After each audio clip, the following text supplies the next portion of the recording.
චූටි රත්තරන් දුවේ පුතේ දුවල පුතාලාගේ ආදරණීය දෙමව්පියනි අපි වැඩක් කරනකොට බාධාවන් කොච්චර එනවද කියලා අපි තාම හොඳින් දන්න පිරිසක්.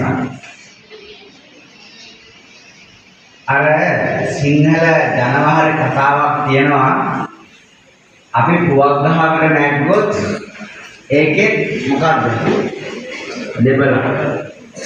මං හිතන්නේ අපි හැමදෙනාම වෙල් ප්ලෑනින් කරලා අපි හිතන තැනට ය아가න්න බැරි නොයෙක් ආකාරයේ අභියෝග බාධක කම්කටොළු ඔය මොනවාම නැත්නම් බහැලා හරි අපේ ප්‍රාර්ථනා සුණු විසුණු කරන්න උත්සාහවන්ත වෙනවා.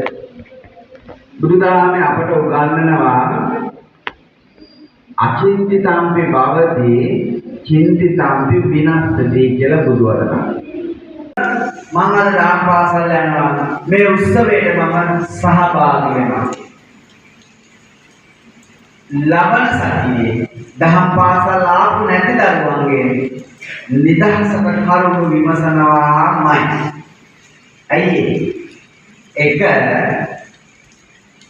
අද අපි මම වොයිස් මැසේජ් එකක් දැම්මා සියලු දෙනාම දහම් පාසල් එන්න තරඟ දිනපු දරුවන්ට පුංචි උත්සවයක් තියෙනවා. තරඟ දිනපු කියන්නේ හැම කෙනාම තරඟට ගියපු හැම කෙනාම මං හිතන්නේ ඒක මග හැදෙන්නේ කියලා. දැන් මෙතන තරඟ වලට ගියපු නැති ළමයිනුත් ඉන්නවනේ. ඒ ළමයි ඇවිල්ලා තියෙනවනේ.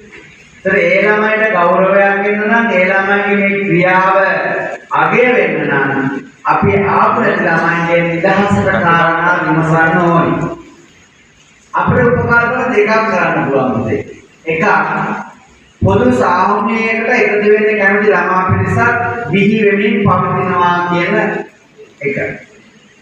දෙක මගේ ළමයි දිනුවා කියලා ඒ සිදුවිල්ලට අකමැතියි.